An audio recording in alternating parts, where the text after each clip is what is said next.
أعوذ بالله من الشيطان الرجيم بسم الله الرحمن الرحيم। সম্মানিত দিনদার ভাই ও বোনেরা, সবাইকে জানাচ্ছি আমার পক্ষ থেকে সালাম। আসসালামু আলাইকুম ওয়া রাহমাতুল্লাহি ওয়া বারাকাতুহু। সম্মানিত শ্রোতৃমণ্ডলী, ক্যাপশনে দেখতে পাচ্ছেন যে সন্তান কেন আপনার কথা শোনে না আর সন্তানের প্রতি পিতামাতার করণীয়। আপনারা অবগত আছেন গতকালই সন্তান বাবা সন্তানের কাছ থেকে মোবাইল নিয়ে রেখে দেওয়ার কারণে বাবা নামাজরত অবস্থায় ছিলেন, সেই মুহূর্তেই পিছন থেকে ছেলে ছুরিকাঘাত করে বাবাকে হত্যা করে ফেলেছে। আসলে এটার জন্য দায়ী কে? অভিভাবক নাকি সন্তানেরা? তো আপনারা সব অনেকেই অবগত আছেন যে আবার অনেক সন্তান বাবা মাকে দেখে না। তারা এমন ভাবে কষ্টের কথা বলে যে বাবা মা তাদেরকে এতটাই কষ্ট দিয়েছে, বাবা মা তাদেরকে সাপোর্ট করে না, এমনও কিন্তু সমাজে দেখতে পাওয়া যায়। তো আসলে যে বাবা মায়ের পায়ের নিচে সন্তানের বেহেস্ত, সেই বাবা মাকে নিয়েই সন্তান এমন মন্তব্য করে বসে আর এত বড় একটা সিদ্ধান্ত নিয়ে ফেলে যে বাবা মাকে তারা লালন পালন করবে না। তো কথা না বাড়িয়ে আমি চলে যাচ্ছি। আমার মনে হয় সন্তানের প্রতি পিতামাতার যে করণীয়, এটা যদি সঠিকভাবে আমরা প্রয়োগ করতে পারি, তাহলে আমাদের সমাজে এরকম যে পরিবেশ, যে পরিস্থিতি আজকে আমরা দেখছি, বাবা মারা যে ভয়াবহ একটা পরিস্থিতির মধ্যে বিরাজমান হচ্ছে, আমার মনে হয় এটা তারা হবে না। তো আমি কথা না বাড়িয়ে চলে যাচ্ছি মূল আলোচনায়, যে আসলে সন্তানরা কেন পিতামাতার অবাধ্য হবে, তাই না? আপনারা খুব মনোযোগ সহকারে আমার এই আজকের আলোচনাটি শুনবেন, কারণ যে পরিস্থিতি বিরাজমান হয়েছে আমাদের দেশে, আমাদের সমাজে, আমাদের রাষ্ট্রে, সামনে খুব ভয়াবহ দিন আসতেছে। কোনো সন্তানই পিতামাতাকে আর সম্মান শ্রদ্ধা করবে না। আশা করি আমার পুরো আলোচনার সাথে আপনারা থাকবেন এবং আপনাদের মতামত ব্যক্ত করে এখান থেকে যাবেন। তো সন্তানের জন্য পিতামাতার করণীয়, অর্থাৎ সন্তানের অধিকার। যারা যুক্ত হবেন অবশ্যই আমার এই ভিডিওটাকে শেয়ার করে দিবেন, কারণ আজকে দেশের মধ্যে যে একটা ভয়াবহ পরিস্থিতি বিরাজমান, এটি জানার জন্য হলো প্রত্যেক বাবা মার এটা জানা উচিত। আমরা জানি না দেখি কিন্তু এই অবস্থাটা। হ্যাঁ, আচ্ছা, মা বাবার দোয়া আইডি থেকে ভাই বলেছে আসসালামু আলাইকুম। ওয়ালাইকুম আসসালাম। লাইক কমেন্ট শেয়ার করে গেলাম, আশা করি ভালোবাসা যেন ভালো। আচ্ছা, ভালোবাসা অবিরাম। অবশ্যই অবশ্যই প্রিয় ভাই, আপনাকে অসংখ্য ধন্যবাদ এবং রমজানের শুভেচ্ছা জানাচ্ছি। সেই সাথে আমার সম্পূর্ণ আলোচনার সাথে আপনি থাকবেন এবং আমার ভিডিওটি শেয়ার করে দিবেন, এটা আপনার কাছে অনুরোধ। তো আমি কথা না বাড়িয়ে চলে যাচ্ছি। সুসন্তানের জন্য একজন সুন্দর মায়ের ব্যবস্থা করা, তার মানে বুঝতেই পারছেন আমার কথাটি, যে সুসন্তানের জন্য একজন সুন্দর মায়ের ব্যবস্থা করা, অর্থাৎ শরীফ ও নেককার নারীকে বিবাহ করা, তাহলে তার গর্ভে সুসন্তান আশা করা যায়। কেননা সন্তান গর্ভে থাকা অবস্থাতেই মায়ের চিন্তা ভাবনা, মন মানসিকতা ও স্বভাব চরিত্রের প্রভাব সন্তানের উপর পড়া শুরু হয় এবং মাতৃত্ব কোলে লালন পালন অবস্থাতেও এই প্রভাব পড়তে থাকে। সম্মানিত মুসলিম দিনদার ভাই ও বোনেরা, আরেকবার আমি বলছি, খুবই গুরুত্বপূর্ণ, মনোযোগ সহকারে একটু শুনবেন। এটি আপনার জন্য, আপনার পরবর্তী জীবনের জন্য উপকারে আসবে আমি মনে করি। যে সুসন্তানের জন্য একজন সুন্দর মায়ের ব্যবস্থা করা, অর্থাৎ শরীফ ও নেককার নারীকে বিবাহ করা, তাহলে তার গর্ভে সুসন্তানের আশা করা যায়। কেননা সন্তান গর্ভে থাকা অবস্থাতেই মায়ের চিন্তা ভাবনা, মন মানসিকতা ও স্বভাব চরিত্রের প্রভাব সন্তানের উপর পড়া শুরু হয় এবং মাতৃকোলে লালন পালন অবস্থাতে এই প্রভাব পড়তে থাকে। খুবই গুরুত্বপূর্ণ একটা কথা এক নাম্বার টপিকেই ছিল। তার মানে একজন মায়ের ভূমিকা অপরিসীম। আমি আবারও বলছি, আমি কিন্তু আমার মন গড়া কোনো কথা বলছি না, আমি গুরুত্বপূর্ণ একটি বই থেকে আমি নিজেও স্টাডি করছি এবং আপনাদেরকে জানিয়ে দেওয়ার চেষ্টা করছি। আশা করি আমার আলোচনাটি আপনাদের সকলের উপকারে আসবে, একটু ধৈর্য ধরে শুধু শুনুন। 2 নাম্বার পয়েন্টে চলে আসি। সন্তানের জীবন রক্ষা করা। ইসলাম জাহেলি যুগের সন্তান হত্যা করার রসমকে তাই হারাম করেছে। সন্তানের জীবন রক্ষার সম্ভাব্য সব ব্যবস্থা গ্রহণ করা পিতামাতার দায়িত্ব। সন্তানের উপর থেকে যেন বালা মুসিবত দূর হয়ে যায়, এই উদ্দেশ্যে সন্তানের আকিকা করাকে সুন্নত করা হয়েছে। তাহলে 2 নম্বর পয়েন্টে আমরা সন্তানের জীবন রক্ষার জন্য যা করা দরকার সেটা আমরা শুনলাম। 3 নম্বর পয়েন্টে আসি। সন্তানকে লালন পালন করাও মাতা পিতার দায়িত্ব। লালন পালন করা দায়িত্ব, এজন্য মায়ের উপর দুধ পান করানোকে ওয়াজিব করা হয়েছে। মা যে সন্তানকে দুধ পান করাবে এটা ওয়াজিব করেছে মায়ের উপরে। মায়ের বর্তমানে বা তার অপারগতার অবস্থায় দুধ পায়ের মাধ্যমে সন্তানকে দুধ পান করানো হলে তার ব্যয়ভার বহন করা সন্তানের পিতার উপর ওয়াজিব। পিতার উপর ওয়াজিব। উল্লেখ্য যে দুধ মা নির্বাচনের ক্ষেত্রে সুচরিত্রবান ও দিনদার মহিলাকে নির্বাচন করা কর্তব্য, কারণ বাচ্চার চরিত্রে দুধের একটা বিরাট প্রভাব রয়েছে। এমনকি এমনিভাবে সন্তানের লালন পালন হালাল সম্পদ দ্বারা হওয়া চাই, নতুবা সন্তান বড় হওয়ার পর তার মধ্যে হালাল হারামের পার্থক্য করার প্রবৃত্তি থাকবে না। সম্মানিত মুসলিম দিনদার ভাই বোনেরা, আসলে তার মানে সন্তানের লালন পালনে হালাল সম্পদ দ্বারা হওয়া চাই। লালন পালনটা হালাল সম্পদ, তাহলে সেই সন্তান কি করবে, সে হালাল এবং হারামের পার্থক্য করার প্রবৃত্তি তার ভিতর নতুবা থাকবে না। 4 নম্বর পয়েন্টে আসি।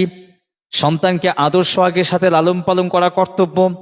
কেননা আদর সোহাগ থেকে বঞ্চিত হলে সন্তানের স্বভাব চরিত্রে বিরূপ প্রভাব পড়তে পারে। তার মানে সুপ্রিয় দর্শক, মুসলিম দিনদার ভাই বোনেরা যারা দেখছেন এবং শুনছেন এবং যারা পরে শুনবেন বা দেখবেন এই ভিডিওটি, অবশ্যই সন্তানকে আপনার আদর সোহাগ দিতে হবে। আপনি সবসময় খালি খাও খাও খাও খাও করা যাবে না। হ্যাঁ, সন্তানকে সময় দিতে পারছেন না, এটা করা যাবে না। তাকে ভালোবাসতে হবে, ভালোবাসা দিতে হবে, তাকে শেখাতে হবে। 5 নম্বর পয়েন্টে আসি। সন্তানের ভালো নাম রাখা পিতামাতার দায়িত্ব এবং এটা সন্তানের অধিকার। এর দ্বারা বরকত হাসিল হবে। এ সম্পর্কে বিস্তারিত জানার জন্য আমাদের আলাদা একটি পার্ট রয়েছে, অধ্যায় রয়েছে, সেটাতে যেতে হবে। আসলে নামের বিষয়টা আমরা সকলেই জানি, খুব ভালো একটি নাম রাখা সকলেই চাই আমরা। তবে এটা অবশ্যই আপনারা মাথায় রাখবেন এই বিষয়টি। ভালো একটা নাম আপনার সুসন্তান গড়ে তোলার পিছনে একটা কারণ। তাহলে আর এই যে আজকের গতকালকের মতো আর এই দিনটাকে দেখতে হতো না যে সন্তান বাবাকে নামাজরত অবস্থায় কুপিয়ে মারছে। 6 নম্বর পয়েন্টে চলে আসি। সন্তানকে সুশিক্ষা প্রদান করা খুব ভালো একটি পয়েন্ট।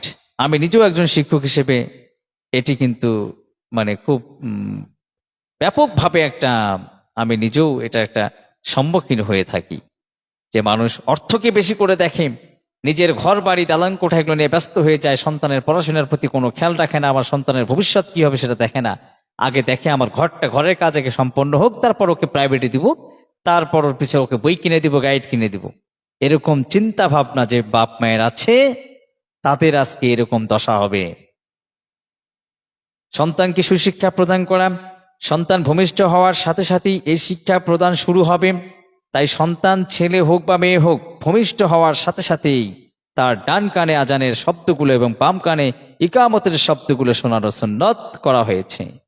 বলা বাহুল্য, এই শব্দগুলোর একটি সুপ্রভাব তার মধ্যে পড়বে। সন্তানকে সর্বপ্রথম যে কথাটি শোনানো উত্তম তা হলো লা ইলাহা ইল্লাল্লাহ। সন্তানকে কোরআন শিক্ষা দেওয়া এবং ইলমে দ্বীন শিক্ষা দেওয়া কর্তব্য করে দেয়া হয়েছে। সন্তানদের দুনিয়াবি হকের মধ্যে রয়েছে তাদেরকে সাঁতার কাটা, জীবিকা উপার্জনের জন্য কোনো বৈধ পেশা প্রভৃতি প্রয়োজনীয় বিষয় শিক্ষা দেয়া। সম্মানিত সুধী মণ্ডলী এবং দিনদার ভাই বোনেরা, আপনাদের দৃষ্টি আকর্ষণ করছি, সেটা হচ্ছে সন্তানকে দ্বীনি শিক্ষায় শিক্ষিত করতে হবে। আমাদের সর্বশ্রেষ্ঠ যে ধর্ম ইসলাম ধর্ম, আমরা ইসলাম ধর্মের অনুসারী হয়েছি, আলহামদুলিল্লাহ, আল্লাহ পাকের দরবারে লাখো কোটি শুকরিয়া। সেই সুবাদে যদি আমরা আমাদের সন্তানদেরকে যদি ইসলামিক শরিয়া মোতাবেক গড়ে তুলতে পারি, এটা আসলে আপনার সারা জীবনের একটা সার্থকতা হবে সেই পিতামাতার জন্য।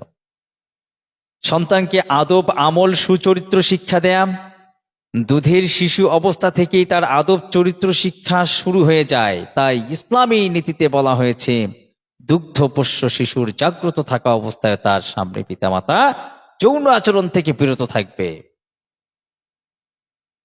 নতুবা ওই সন্তানের মধ্যে নির্লজ্জতার স্বভাব জন্ম নিতে পারে। খুবই গুরুত্বপূর্ণ একটা টপিক। সন্তানের 7 বছর বয়স হলে তাকে নামাজের নির্দেশ প্রদান এবং 10 বছর হলে মারপিট ও শাসনপূর্বক তার দ্বারা নামাজ পড়ানো, এগুলো সন্তানকে আমল শিক্ষা দেওয়ার অংশবিশেষ। সন্তানকে লালন পালন, সুশিক্ষা প্রদান এবং আদব, আমল ও সুচরিত্র শিক্ষা দেওয়া প্রসঙ্গে আরো বিস্তারিত বর্ণনা রয়েছে। 8 নম্বর পয়েন্টে চলে আসি, সন্তানের মধ্যে ইনসাফ রক্ষা করা। সম্মানিত দিনদার মুসলিম ভাই ও বোনেরা, খুব গুরুত্বপূর্ণ একটা টপিক এখানে আমরা দেখতে পাচ্ছি যে সন্তানের মধ্যে ইনসাফ রক্ষা করা, সন্তানদেরকে ধন সম্পদ দান প্রভৃতি ক্ষেত্রে তাদের মধ্যে সমতা রক্ষা করা ভালো।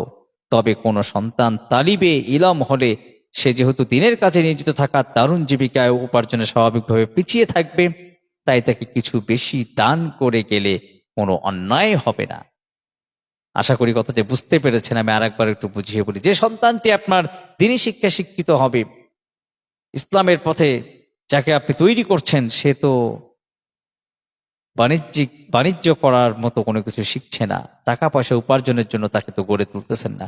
অতএব আপনার যদি সম্পদ থেকে থাকে, সেই সম্পদ তার জন্য বেশি করে দিয়ে যাও জায়েজ করা হয়েছে। এমনি ভাবে কোনো সন্তান রোগের কারণে বা স্বাস্থ্যগত কারণে উপার্জন করতে অপারগ হলেও তাকে কিছু বেশি দেয়া যায় পিতামাতার সম্পদ থেকে, এটা বলছি। 9 নম্বর পয়েন্টে চলে আসি, বিয়ের উপযুক্ত হলে বিয়ে দেয়া, তবে বিয়ের খরচ বহন করা পিতামাতার দায়িত্ব নয়। সম্মানিত মুসলিম দিনদার ভাই বোনেরা, খুবই গুরুত্বপূর্ণ একটা বিষয়। বিয়ের বয়স হলে আপনার সন্তানকে আপনি কি করতে পারবেন, বিয়ে দিতে পারবেন, কিন্তু বিয়ের খরচ বহন করা কিন্তু পিতামাতার দায়িত্ব নয়। কন্যা বিধবা কিংবা স্বামী পরিত্যক্তা হলে পুনর্বিবাহ পর্যন্ত তাকে নিজেদের কাছে রাখা এবং তার প্রয়োজনীয় যাবতীয় ব্যয়ভার বহন করা পিতামাতার দায়িত্ব। সম্মানিত মুসলমান দিনদার ভাই ও বোনেরা, আশা করি আমার কথাগুলো বুঝতে পেরেছেন। আপনাদেরকে কষ্ট দেব না যে ভিডিওটি বেশি বড় করার জন্য। আসলে সাম্প্রতিক আমাদের বাংলাদেশে ঘটে যাওয়া গতকালকে যে ঘটনাটি, যে ফ্রি ফায়ার খেলার জন্য সন্তান খেলছে, বাবা সেই মোবাইল ফোনটি নিয়েছে, বা খেলার জন্য মোবাইল ফোন চাচ্ছিল, বাবা দেয়নি। এই রাগে, এই ক্ষোভে নামাজরত অবস্থায় রয়েছে পিতা। কত বড় আসলে, এটা ভাবতেই অবাক লাগছে যে একটা সন্তান, 13, 14, 15 বছরের একটা ছেলে, সে এতদূর চিন্তা ফিকির করে ফেললো নিজের বাবাকে আঘাত করবে। এই দিনটাও আমাদেরকে দেখতে হলো দর্শক, এই দিনটাও আমাদেরকে দেখতে হলো। তো যার কারণে আমরা যারা আমাদের সন্তান যারা ছোট আছে, আমরা আসলেই ছোট থাকতেই মানে ব্যবস্থাটা আমাদের নিতে হবে, যাতে জেদ বেশি, যা চাই তাই দেই, এই কাজটা করা ঠিক হবে না আমার মনে হচ্ছে। আশা করি ভিডিওটি আপনাদের ভালো লাগবে। আলোচনায় ছিল সন্তানের জন্য পিতামাতার করণীয়, মানে সন্তান কেন আপনার কথা শোনে না। তো এতক্ষণ আমি যে আলোচনাটা রাখলাম, মহান রব্বুল আলামিন সবাইকে এই অনুপাতিক মানার এবং বোঝার তৌফিক দেখ, আমিন।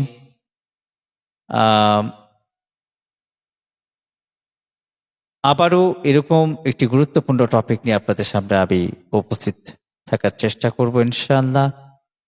সে পর্যন্ত সকলে ভালো থাকবেন, সুস্থ থাকবেন এবং আমার এই ভিডিওটি শেয়ার করে দিবেন, যাতে করে সকল পিতামাতাই বুঝতে পারে যে আসলে তার সন্তানের জন্য তাদের কি করণীয় আছে, এবং এগুলো সঠিকভাবে পালন যদি করতে পারে, তাহলে সন্তান আপনার অবাধ্য হবে না, আশা করি ইনশাআল্লাহ। তো সকলে ভালো থাকবেন, সুস্থ থাকবেন। আল্লাহ হাফেজ। আসসালামু আলাইকুম ওয়া রাহমাতুল্লাহি ওয়া বারাকাতুহু।